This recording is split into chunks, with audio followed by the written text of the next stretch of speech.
Welcome. I'm Sebastian Mahfood, and you're listening to WCAT Radio, the on-air wing of En Route Books and Media, bringing you the dulcet sounds of Catholic wisdom.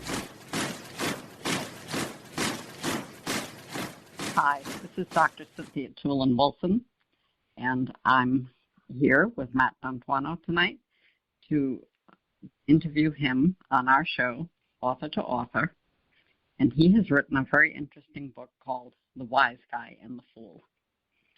Hi, Matt. Welcome. Hi, thanks. Thanks for having me. Appreciate being here. You're welcome. I'm glad to have you. We interviewed about a month ago, and now we're interviewing on another book, and I believe you have a third. So we'll be doing this again. Right. Yeah. Great. Yeah. Mm-hmm. Would you like to start us with a prayer? Yeah, I'd be happy to. In the name of the Father, and the Son, and the Holy Spirit. Amen. Amen. Heavenly Father, we love you. We know that we don't love you enough. And we know that we don't know how much we don't love you enough. We are all fools, Lord, but may we be fools for you. And to see through the wisdom of the world and see that the foolishness that it is for the true wisdom that only comes from you and from the cross of Jesus Christ. Amen. In the name of the Father, and the Son, and the Holy Spirit. Amen. Okay. So Matt, this seems to be a really interesting book. It's not like anything I've ever really read before. I'll take that as a compliment. It's a compliment. It's a compliment. I was wondering how you came up with the format. Well, it was partly inspired by Walker Percy's book, Lost in the Cosmos. His is, it's not quite the same. I think mine is much more wild than his, but kind of tongue-in-cheek, kind of sarcastic, poking fun. And somehow I started thinking of all these kind of different metaphors and analogies, and for one example, G.K. Chesterton has a great quote that I love that I didn't actually include in the book, but his quote is, "Be careful not to be so open-minded that your brains fall out." And then that quote just kind of rolled around in my head, and I'm thinking about modern times, that's what's happening, but what would it look like, So somehow I get this idea of someone going to the open-mindedness club, like an open-mindedness meeting, almost like a 12-step group, I'm not open-minded enough. But people literally, they take off the top of their head, and they're very open-minded. You can see the brain or the lack of the brain inside. And in the course of conversation, the guy loses his brain. He's too open-minded. He opens up his mind, and he ends up losing his brain from being at the open-mindedness group. So it was that kind of thing. And I had other, as a physics teacher, I think a lot about physics and the laws of physics and conversations with people like, what are the laws of physics? Do they make things do what they do? So I imagined like a rock kind of debating, is he going to obey the law of gravity or not? And that was probably the first, everything in here, that was probably the first thing that I wrote was the rock's monologue. And then as I was thinking about this book and putting other ideas together, it took a long time because I just kept kind of adding ideas, getting ideas for different stories. But that one, I realized as I was starting to put this together, I can use that story. That can go in here. It's that perfect kind of thing. So, yeah, where exactly the idea came from, I couldn't quite say. But even the idea of having the alternative titles in the beginning of the book, that's right from Walker Percy's Lost in the Cosmos. He's got a bunch of other alternative titles. So I just kind of went with it, and I had fun, and I wasn't afraid to use some sarcasm and some rhetoric because, I think we can use it, and really the truth is on our side. So there are plenty of jokes to make, to laugh at what is foolish. And I'm not trying to do it in a disrespectful way. No, I know. Sometimes, humor and story can get through in a way that reasoning can't for some people. Yes. So that's what I was hoping to do with some of these stories. Mm-hmm. Mm-hmm. Yeah. Yeah. I enjoyed reading this. I thought it was my initial reaction was it's so different that it does have an impact. Good. So. Mm-hmm. As in the last interview, I thought maybe we could go through this chapter by chapter so that you can hit on the points that you think are interesting and the stories, which are great. Whatever your favorite stories are in each chapter. Sure. Okay. Yeah, I'd be happy to. Okay. And even starting with about the author in this book.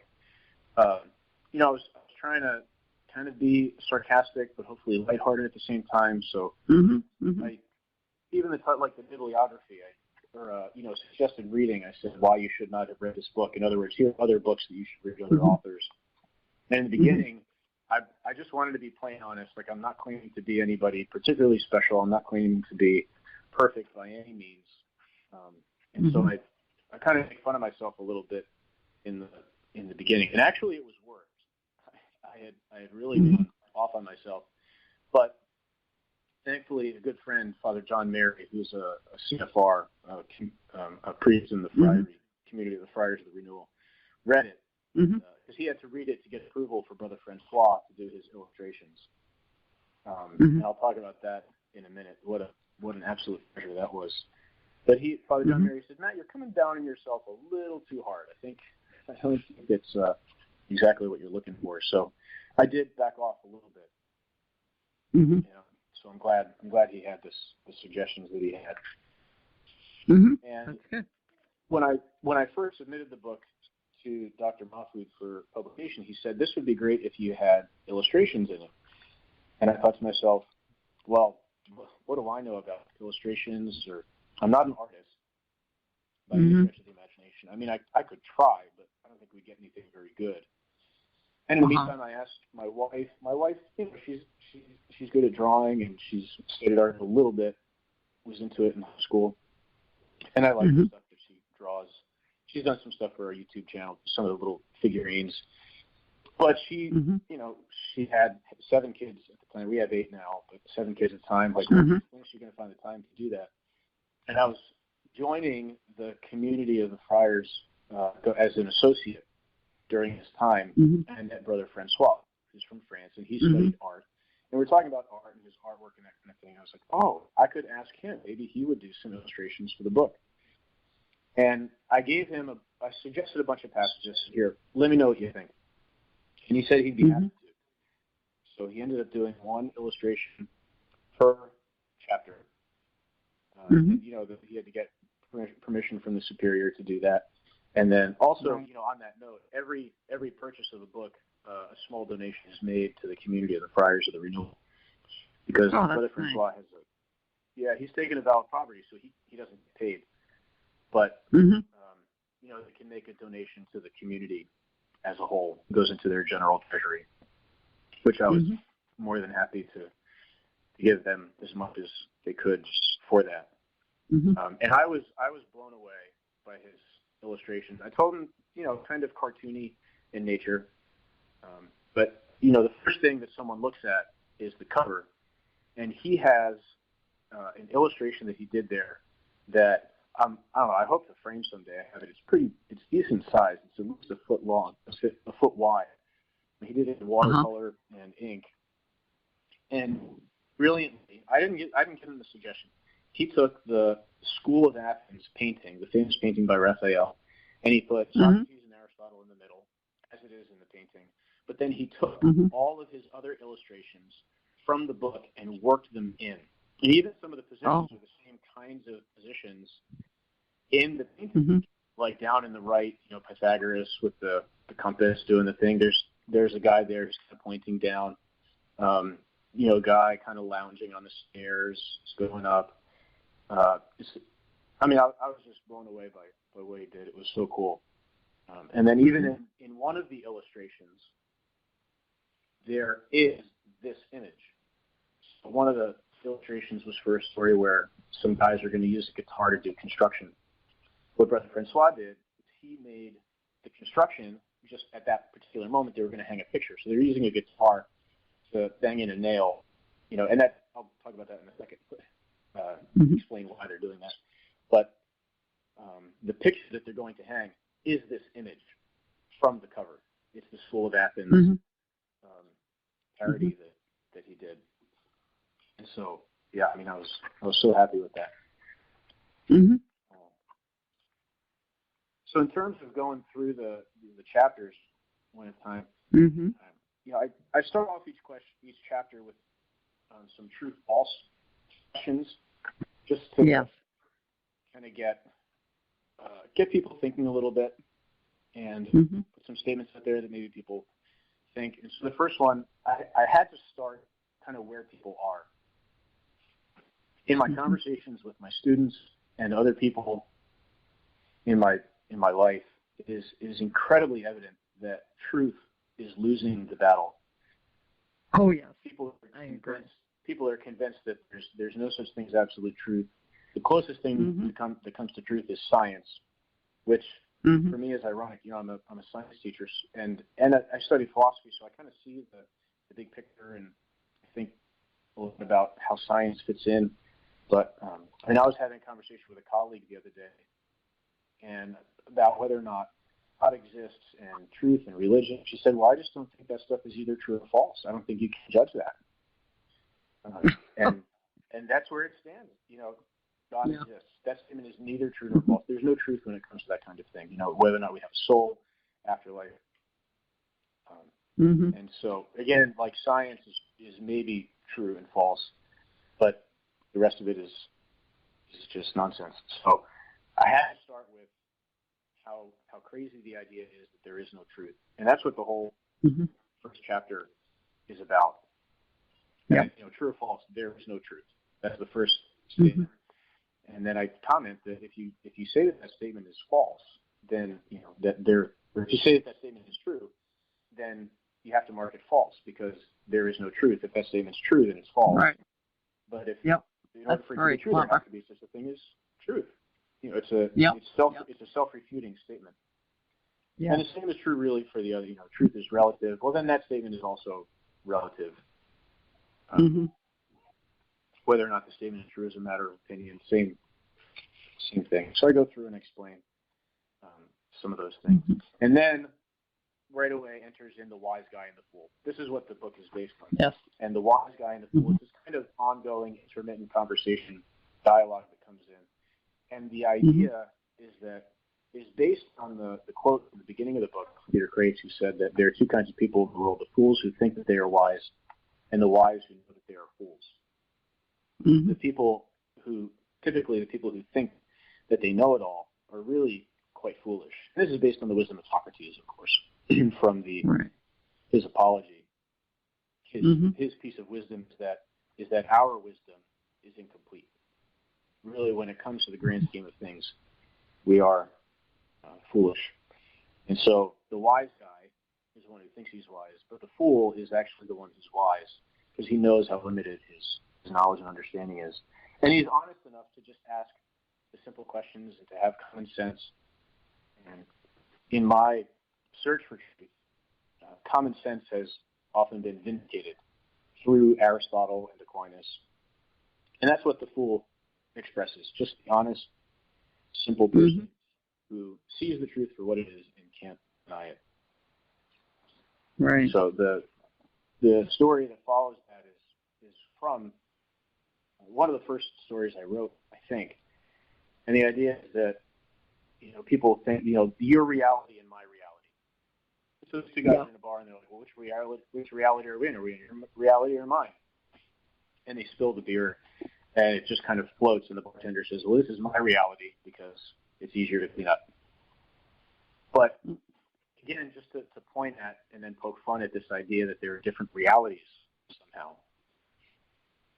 And Brother Francois did an illustration for that. I think that was the first illustration that he showed me. And I was blown away with the detail. It was so cool.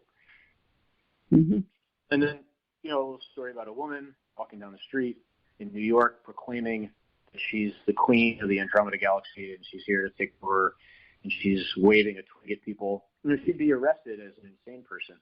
But she says, no, it's true for me. And that's where that philosophy gets us at some point, because really, insanity is not being in touch with reality. But if there is no truth, then we're all insane to a degree. That's really a great story. Yeah, thanks. Yeah. And it doesn't take...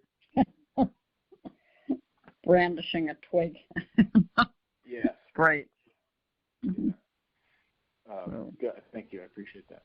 And it didn't take long to write.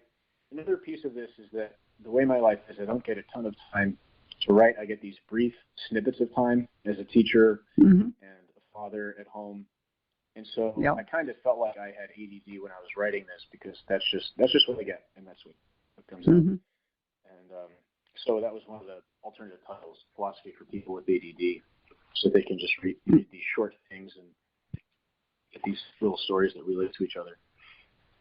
And then, then the Open-Mindedness Club story, this one. Although I have to say, I also write blogs for National Catholic Register sometimes, and I'll pull excerpts from my books sometimes for these blogs. This one I included, and it was one of the first blogs I wrote. So I wrote it, I submitted it, and it was published. And I made the mistake of looking at the comments on it. And some of the comments were really negative, like really accusing me of some pride. And I realized, I was like, well, I didn't give any context for it. I gave the Chesterton quote. I put the story, and then that was it. And I was like, wow, is this story more offensive than I thought? And I mean, maybe it is. I'm not sure. But maybe in context it makes a little bit more sense, or if I had given some explanation for it. I kind of wish I had done that. The idea is this guy walked into the Open-Mindedness Club, and everyone's got nicknames like Subjective Sam, Open-Minded Omar, Open-Minded Omar. This guy says, "Oh, my name is Chris, and my friends think I'm too close-minded, so they send me to this club." Okay, great, you're welcome. And then it's just the things that they're saying are ridiculous. Like he said, Omar calls on Ralph and says, "Ralph, why don't you start us off?" Because Ralph and Sam both raised their hands. So Omar says, "Ralph, why don't you start us off?" And then Ralph is looking at Sam and says, "Ralph, you can begin," repeats Omar. Ralph says, "I was waiting for Sam to begin." And then Omar says, "But I called on you." And then Ralph says, "Well, that might be true for you, but for me, it's true that you called on Sam." And then the others are like, "Oh, very clever. How interesting. Can't be closed-minded about that. He heard what he heard, and there can be no denying it." Come the compliments from Omar and Sam. Chris, the newcomer, he's just like, what is happening here? Some of my inspiration for the dialogue here was the Duffel Puds from the Voyage of the Dawn Treader. If you remember that, they're on the island with the wizard, and the Duffel Puds are just these really goofy, silly characters. So this kind of thing, oh, he said what he said, that's the leader, that's our leader, and just these ridiculous things. But anyway, Chris is there, and they open their minds, they open their heads. Literally, they take off the top of their head, and they can see the empty space. But Chris still has the brain in there. And at some point, Omar hits him on his back and says, "Oh, come on, this is what exactly does he say? Great. And it says, "Don't look so surprised. It's good for you. It's healthy and freeing to be more open-minded." Hits him on the back to kind of encourage him. But Chris, he loses his brain in the process.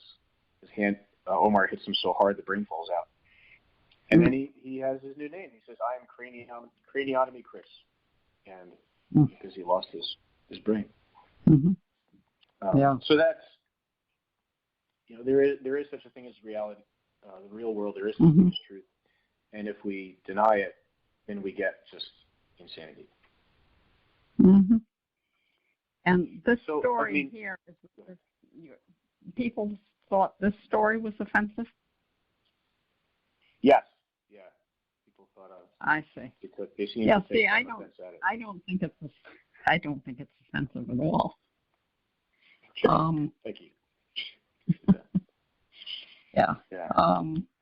Yeah. I enjoyed it. I mean, obviously it's over the top, but it gets the point across very well, in fact. Thank you. Mm-hmm. Yeah. Mm-hmm. Yeah, I was pleased. I read, I have the pleasure of writing things and then forgetting that I wrote them. So sometimes I go back and I'm like, oh, that's actually pretty cool. I kind of like that. Mm-hmm. And that's how I felt about that one. I really enjoyed writing it. Oh, yeah. Maybe I had too much fun. A lot of these, really, I had a lot of fun kind of dreaming up, mm-hmm. thinking how I was going to get the point across.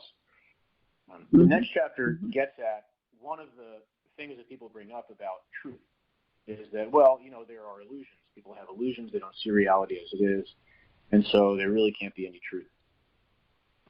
And then again, trying to poke fun at that idea. Yeah.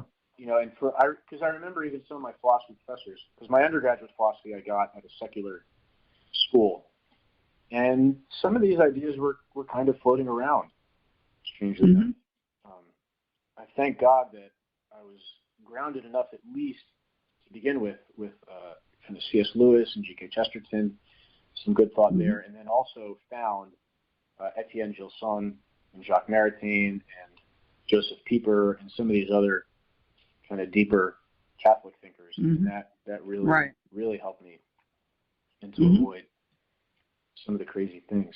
And so one of the stories that I think I remember hearing in the department is, you're in a room and the light is dim, so a shirt appears one color, and then you go outside and it's a different color.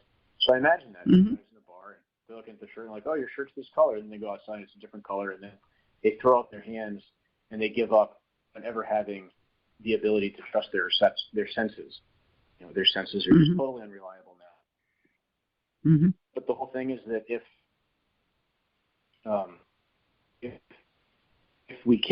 there's no way for us to trust our senses, then we can't ever trust our senses that they were wrong. Like if we have an idea of falsehood, then we have to know that there is a standard, that there is something that's true. How could they find out that they were mistaken about the color of the shirt? And I remember one of my professors, so this is one of my professors in here, actually.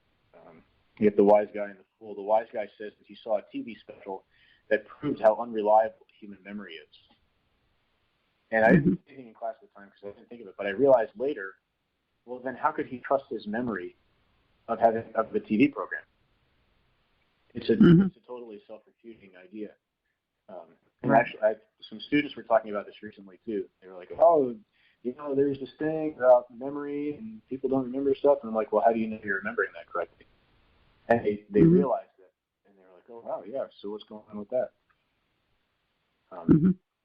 And then I tell kind of a story about, really, Descartes is the one that I'm talking about here, the man who locked himself up inside of his own head, who came away from reality. He started just examining his own ideas, thinking about his mind and what he could absolutely not doubt.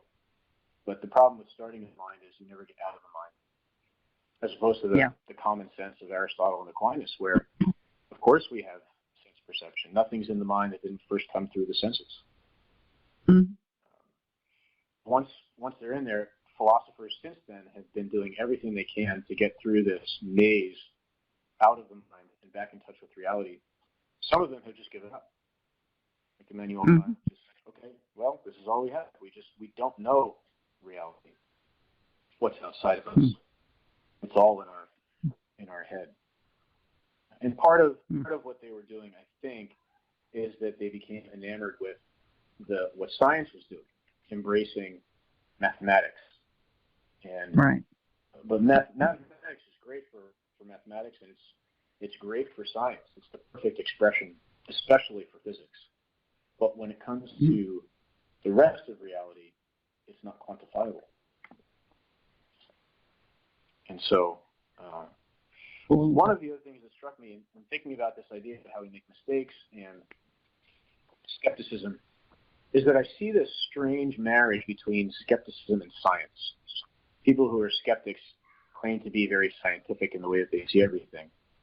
But so I tried to portray that in this next story, that skepticism is like a person. He's walking around this boulder, and he's got this plastic knife, and he's trying to hack away at it. And then scientism, he meets up with scientism. And so they start this conversation, and scientism and skepticism are talking to one another, and they're both trying to tear down this the boulder of common sense, and they're like, oh, how are you doing? I'm not doing too well. How are you? And then at one point, scientism says that he's trying to undermine common sense with all of his, his observations and the reading data and the analyzing. And skepticism just backs off. Skepticism says, you know what? Because he realizes that in order to do science, you have to rely on the senses. Where else does all of our data come from? Except through the senses. So if skepticism can't rely on science, because skepticism would also have to undermine science. And most of all, skepticism undermines itself. The wise guy is saying, well, how do you know you're not sleeping right now? All these ways of kind of casting doubt, embracing the Descartes thing where, it's just everything. We start with doubt. But appealing to simple common sense experience that, well, we've been awake and we've been asleep and we know what the experience is like. If we try to start with logic, we won't have anything to think about, because logic doesn't produce ideas. It only analyzes ideas that are already there. And the relationships between those statements. And I imagine someone putting an apple. Well, is that an apple? Do you really know? How do you know? And just trying to doubt it. But this idea that there has to be such a thing as truth. But what it takes to get there is humility. Humility is truth. And I've heard some people say that humility, in a single word, is just truth. Some people describe it as an attitude or an accurate appraisal of reality. And for someone to admit that he's wrong is very difficult. I know that because I've been through mind-changing experiences. I'm a revert to the Catholic faith, and for a long time I was very anti-atheistic, anti-Catholic, and so it is quite a pill to swallow to finally be honest and realize, I was wrong. And so that's why in this next thing is this excursus on pride versus humility. Put this in here and people just think about what is pride and what is humility. And so I define humility as the attitude of the mind that is willing to accept an accurate appraisal of reality. And then some other kind of misconceptions about what pride and humility is. Pride, so someone getting like a compliment. Oh, well, that's, it wasn't me. It was really nothing. As opposed to just saying, thank you. These are some things I've had to learn about what pride and humility are like. Pride. I one time had a colleague where I went through a demonstration argument and showed him the statement he was making was self-refuting. We were having a conversation. He said something, and I said, whoa, time out. And I presented it to him, and he just denied it. And he said, well, I'm just not saying it the right way. And that to me sounded like that's the pride. But the humility is, you know what, I'm going to reconsider. Not necessarily, it doesn't mean that we have to change our ideas right away, but then to further consider what it might be like. Maybe I'm wrong. And this is a stance we all have to take. Obviously, the more we investigate and the more we pursue and test our ideas, the more certain we become.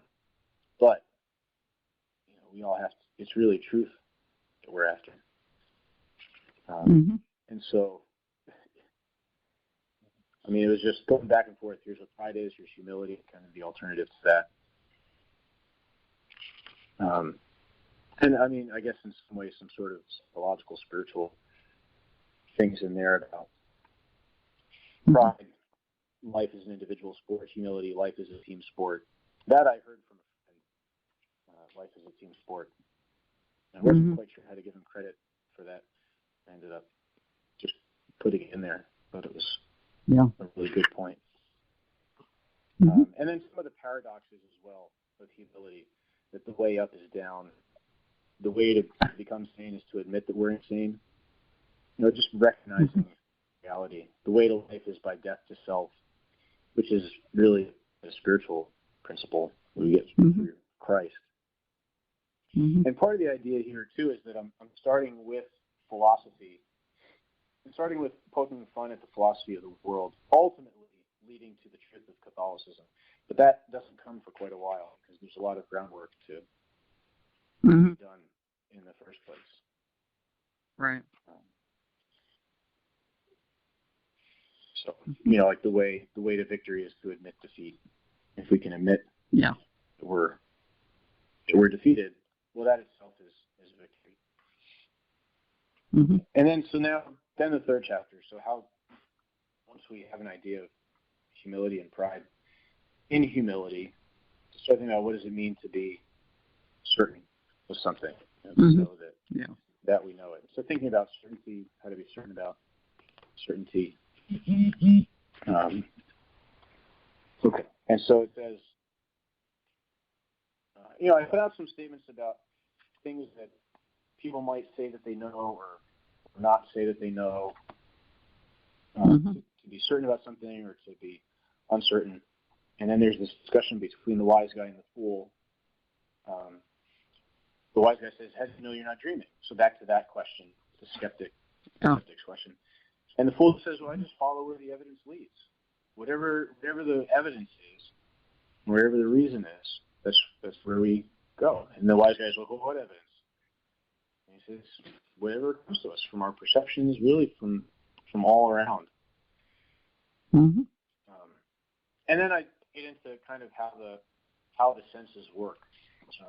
It looks like the story got broken up a little bit, but just imagine encountering a table.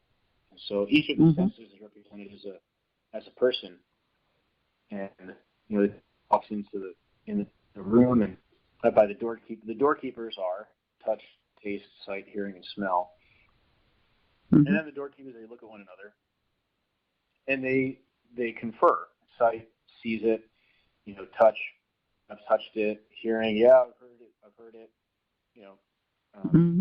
So the senses are involved. They affirm and they agree with one another, and that's the common sense, right? Where that pulls the five senses together, and they agree about that. And then the receptionist consciousness notices the table and comes in. Of course, we don't have to be conscious of things and think about them in a very conscious way in order for us to learn about them, but that's what I did here in the story.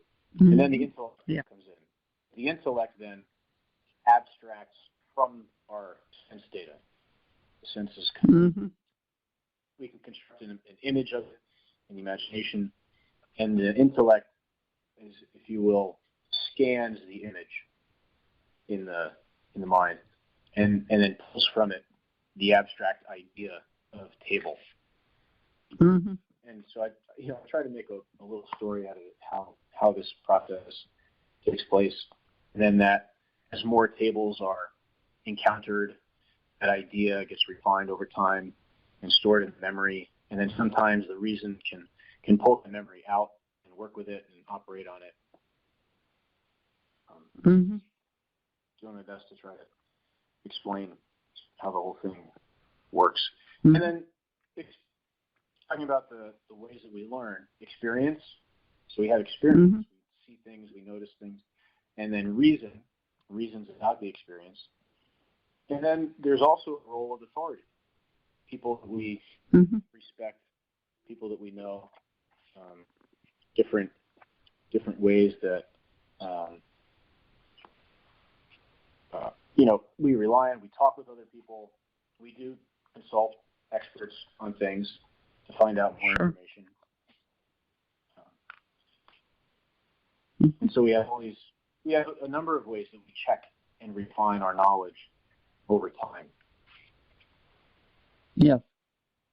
And so there's kind of a little story there about these three: experience, reason, and authority having a conversation about this dog that they see. And I go into a little description of that, describing what's happening there. Yeah. And then I go into bad problem solving and good problem solving, because as a physics teacher, unfortunately, I see bad problem solving quite a bit. Kids, they solve a problem in physics, and what happens is they don't check their answer. Does it make sense? Because a small mistake in the beginning ends up with a big mistake in the end. And if we take time to reflect, we'll realize, hey, this big mistake in the end, there must be something wrong with what I did in the beginning. And that's what we end up with here.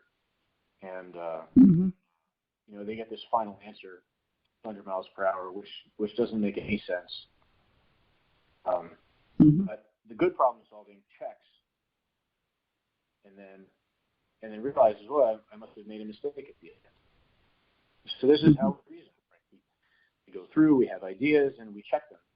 And the fact that we're able to check them, that's how we refine our knowledge and make sure that we know what we know. And I reflect on that. There also, originally I had very, very little explanation. It was just stories. And then I realized that there had to be some explanations. I had to put some explanations in to help people make sense if they weren't following it, or they happen. If someone hasn't studied philosophy, a lot of these are going to be kind of new ideas. So try to put them in perspective. And then I compare the scientific method and the philosophical method. And not that there is a very strict, okay, here's how you do the scientific method, very, very strict, okay, here's how you do the philosophic method. It really is kind of an art, both of them, how they work. But in some ways, they're investigations of reality. And they did start off together. In ancient Greece, what we call science, or natural science, and philosophy were the same thing. It was an investigation of reality. They wanted to know, what are the fundamental causes of things. And there are some people who are trying to unite them again, saying that philosophy or science has gone a little bit too far astray and has forgotten its roots. But philosophy and science can and should work together through observation and analysis, breaking things down. And then I had this idea of, because being exposed to different philosophies as I'm studying philosophy, it's kind of like each philosophy was its own sort of set of instructions for interpreting reality. And I thought about like a toy. Obviously, I have all these kids, so toys that come with a set of instructions, and the set of instructions has to match with the stuff in the box. Well, a philosophy has to be useful. It has to match with the data that we get and our experience of reality. So I imagine these elves at the North Pole, and they've mixed up these parts and these instructions, and they got to figure out which set of instructions goes with the parts. And it can't be more. The set of instructions can't go on forever. And it can't be too little. It can't only explain a part of it. It's got to explain all of it and just that. And I kind of saw that as a metaphor for the way philosophy is. Our philosophy should discuss this reality, not some other reality, but this reality. Oftentimes reading modern philosophy, it kind of felt like people were just having fun with the imagination. They were going off and inventing new ideas. So that's the story I was hoping would get that across. And then the next chapter is I call it the iconoclasm of science worship, because an idea that's becoming more and more evident to me is that we really worship science. And we give science a place that it doesn't belong to it. Like science is kind of the standard of knowledge, but it's not. If I imagined people cheering like science, science, and it's like a character, so I personify science walking in, and people are just going crazy, like fainting. Here he is, and he's like, "Whoa, what's happening here?" They carry him to the front, almost imagine like a big hall or something like that, and they're like, "Oh, we love you, we love you." And he says, "I don't really." And then science says, "I don't really know what love is," because science doesn't. Science has no way of describing what real love is.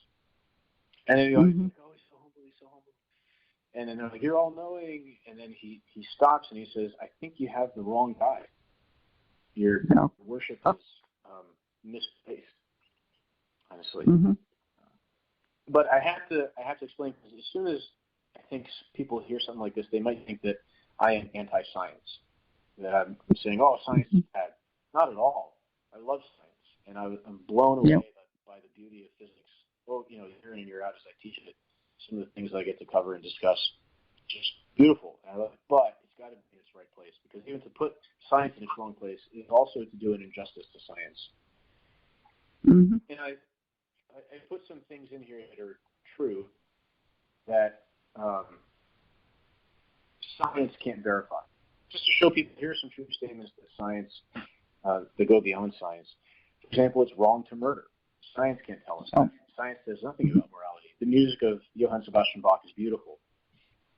Mm-hmm. Science might be able to describe some things about music, but it doesn't tell us about beauty.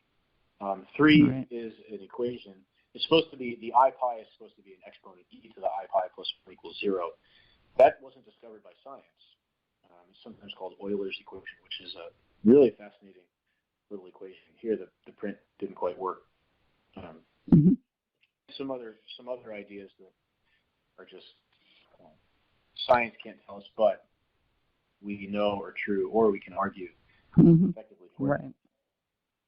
Mm-hmm. And so, what is science? That's the question. What is this thing? And I imagine that this rock having this monologue, whether or not he was going to obey the law of gravity. Somebody lets it go, and this is what Brother Francois illustrated in this chapter. There's someone just standing there, letting go of rock, and he says, to fall or not to fall. That is the question. Yeah. And I took the Hamlet monologue and I turned it into what a rock might say as he's falling. He says, now that I have been released from the clutches of this wretched rational biped, do I obey that hard taskmaster, the unflinching jailer, Mother Nature? Do I obey these laws? Or do I take arms against the sea of mathematical governors, and by opposing them, end them? To go up, to go down, F equals NA, G equals 9.8 meters per second squared. Wherefore doth these equations shackle my movements? So that, again, this was probably everything in the book. That was probably the first thing that I wrote. I love it. It's hysterical. And it gets the point across. Yeah, I really enjoyed it, because I've had some colleagues, some other science teachers, who say things like, well, the laws of nature make things do what they are, and I question them, like, really, is that what you mean? Like, yeah, the laws of nature are there, and they make things behave the way that they do. Right. So it was probably after a conversation with one of them that I sat down and wrote that. I don't remember the details, but I had fun with it. Yeah, it is fun. And I got another thing in here about the tree of science, because at some point, realizing that people say, well, science is the only real way to know anything. But if that's true, then that statement, we can't know that statement is true. Because the statement, science is the only way to know, is not a statement that can be verified by science. Mm-hmm. And so,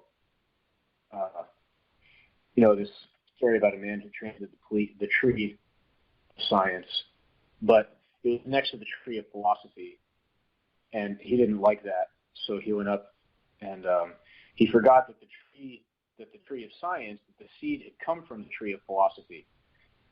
And so he climbs up the tree of science, and he's trying to cut off all the branches from the tree of philosophy that he thinks are interfering, whatever. But he ends up cutting off the branch that he's sitting on. So that's what the self-repeating statement is. It cuts off the branch that it's sitting on, because, and then he falls. Really, so the idea that science is the only way to know it's true eventually will be its own downfall. Yeah.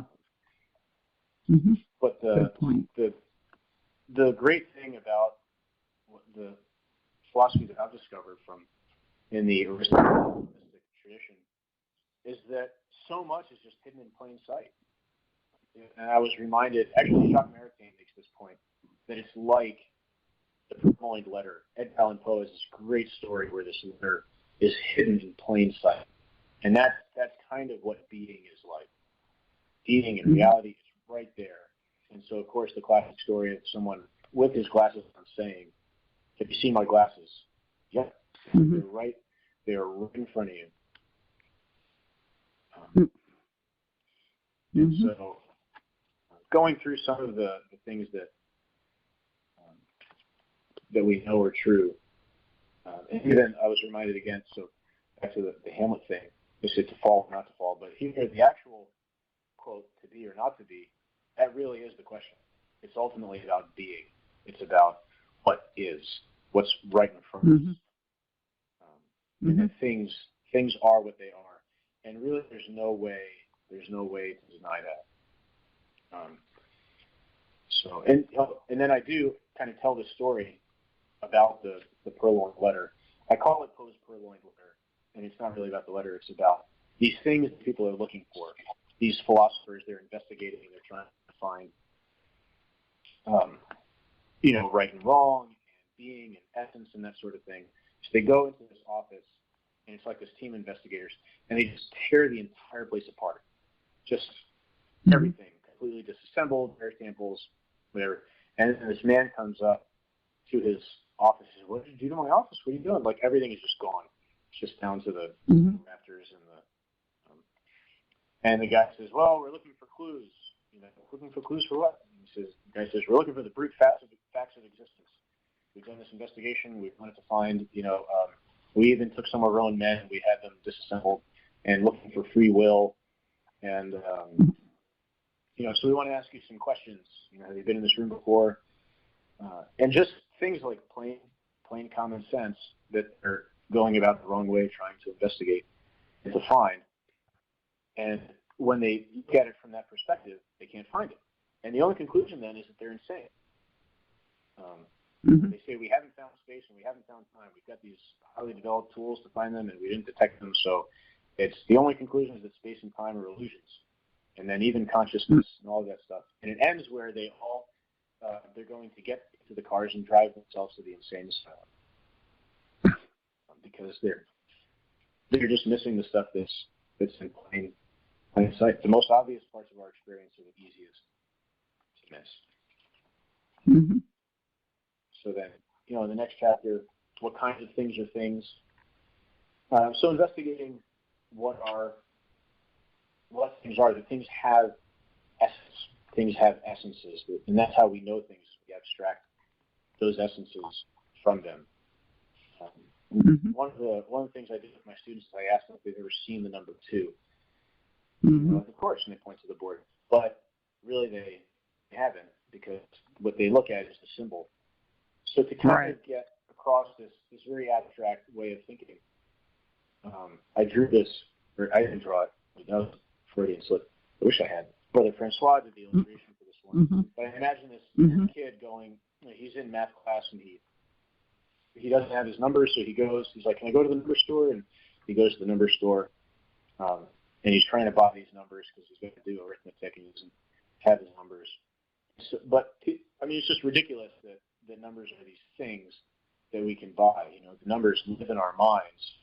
Numbers are ideas. And it's that way that our mind works. We pull ideas from reality, and it's through abstraction. Things, there's this abstract part to reality that we abstract. And then what are we as human beings? In chapter 7, what exactly are we? And trying to get through the points that we have free will, we have language, we have these ideas, we're able to understand things. So I imagine a conversation between an animal and a human. And the animal says, "Why do you talk so much?" And the human's like, "What are you talking about?" And the animal says, "You talk all the time." And we don't realize that what we do so often, just talking and having conversations, is totally and completely foreign to any of the other animals. Right. And so, and that really sets us apart, and it reveals something really important about us. Thinking about our ideas, also, I imagine this meeting of the ideas in the mind, these universals. Right? So the ideas that we have, it's one thing, like you think about a dog, and that idea of dog relates to other dogs. So it's one thing that relates to many, so it's a universal. And so it's a conversation between these ideas. And the other ideas are like, "Well, you're a dog. You're not a universal." And he's like, "Well, I'm not a dog, right? I'm the idea dogness. Yeah. So this is how we know things, even in this abstract way. And the idea too that the way that we abstract from reality is there's some order to it. There is intelligibility. So imagine a computer programmer. He opens up the laptop and he just lets a hailstorm hit it, and it's random, but there's no intelligibility there. And he makes his decisions based on all of these random movements. But for us, in order for us to be able to trust our reason, it can't be purely random. It's got to come from there. And so then I get into ethics, so the nature of happiness. Trying to get into that. This idea that we are what we are and we have a particular nature, and if we use our nature the way we're supposed to, then we thrive. And part of what Brother Francois illustrated, this is where they take the guitar and they're using it to do construction. The guitar is not made for construction, but if it's used that way, it will be destroyed. The thing is we ourselves are the instruments with which we know and do things. And so when we do things not according to our nature, then we damage ourselves. And so even like all the morality of the church is based on this idea that we have a particular nature and we are meant to thrive. And whenever we do something wrong, it's not like, this arbitrary law that then comes down upon us. But we're running ourselves against the wall of our reality and damaging ourselves. So right actions are not this just external arbitrary law, but it is about us and our true happiness. And then chapter 9, I call this the real theory of everything. At some point it hit me that we'll talk about the theory of everything, but a scientific theory can't be about everything. Any scientific theory would be limited to just part of reality and not everything. Right. And so here I go through some of the ideas that help us understand God. And somewhere, I think it might have been Etienne Gilson's book, God and Philosophy, he talks about the different gods that we worship in society today: orthogenesis, chance, benevolent progress, normalized randomness. And so, of course, I read that, and then I think about putting those into a conversation with each other. Orthogenesis. Right. So, okay, sit down, we're going to get started. Chance says, well, if we do enough time, we'll definitely discuss the things we have to. Benevolent progress. Well, in the end, everything changes, and it's all just going to get better one way or another. And so, again, to try to hope people see that it doesn't make much sense. But when it comes to God, people, oftentimes the arguments they make, they're looking in the wrong place. And I heard a joke once about a man who's on the ground looking for the keys, and at night the southern rain comes, and they start looking around together, and he's like, oh, well, we're looking for you. He says, I'm looking for my keys. And they're looking, and he says, well, where did you drop your keys? He says, well, I dropped my keys in the shadows over there. And he's like, what are you doing looking over here? And he says, well, the light is better here.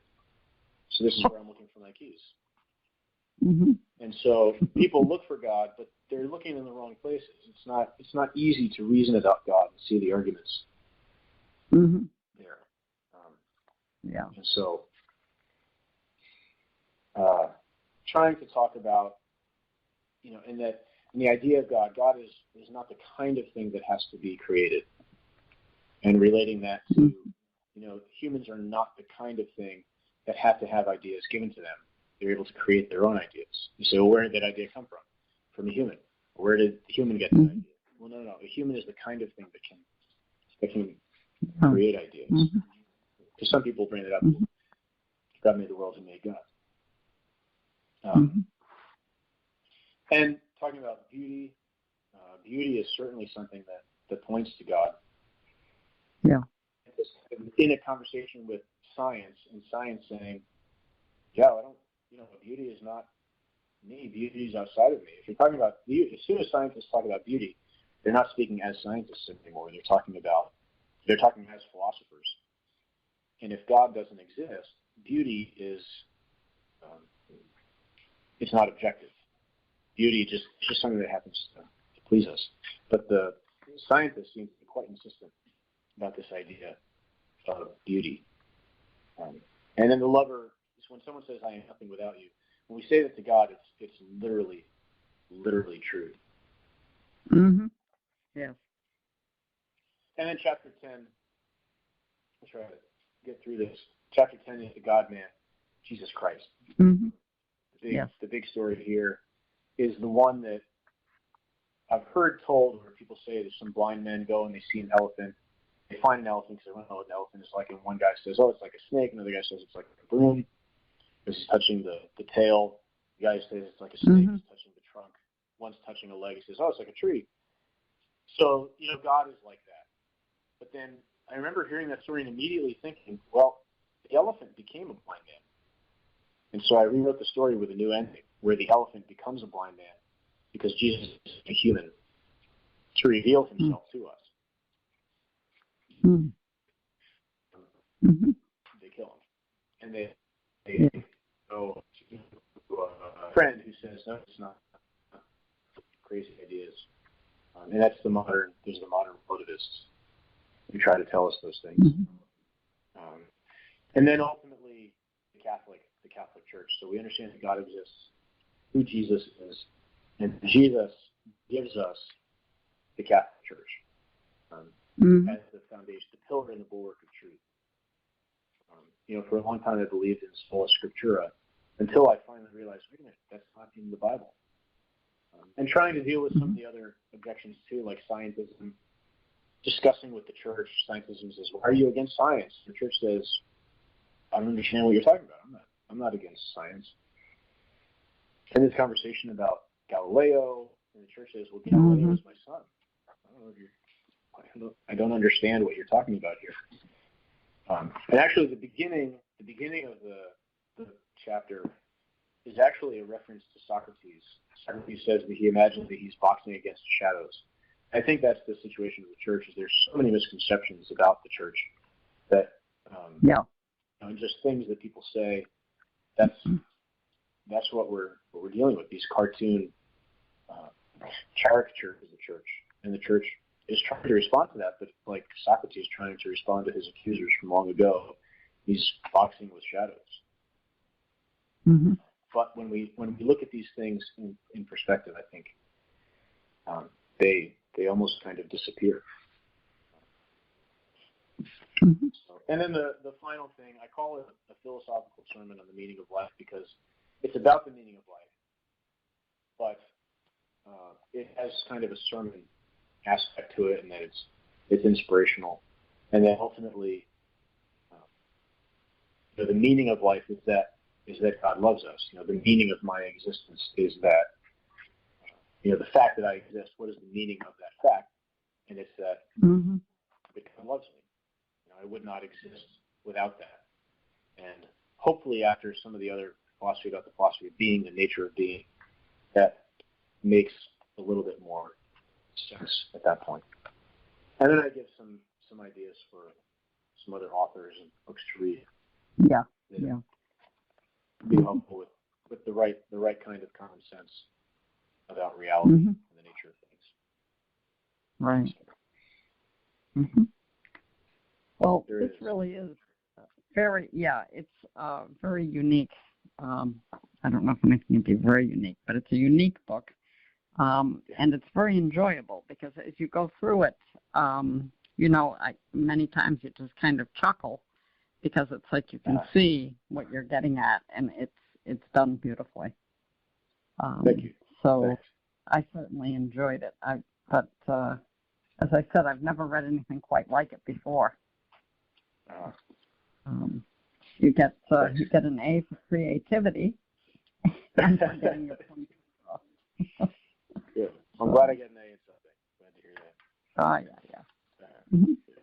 So I want to thank you for letting me interview you again, and I look forward to interviewing you again in the future on your third book. I'm looking forward to it. I appreciate you taking the time. I certainly enjoy reading your work, and I would urge any of our listeners that if you want to find a really, really interesting read, this is it. Very unique and very clever. but you really get to the point every time. So nice job. Thank you. So, sure. Okay, so thank you again, and we'll get together, I guess, in another couple of months on your next book. Sounds great. Thank you very much. I really appreciate it. Okay. You're welcome. Take care. Okay. Thank you. Bye. Bye-bye. Hello, God's beloved. I'm Annabelle Mosley, author, professor of theology, and host of Then Sings My Soul and Destination Sainthood on WCAT Radio. I invite you to listen in and find inspiration along this sacred journey we're traveling together to make our lives a masterpiece and, with God's grace, become saints. Join me, Annabelle Mosley, for Then Sings My Soul and Destination Sainthood on WCAT Radio. God bless you. Remember, you're never alone. God is always with you.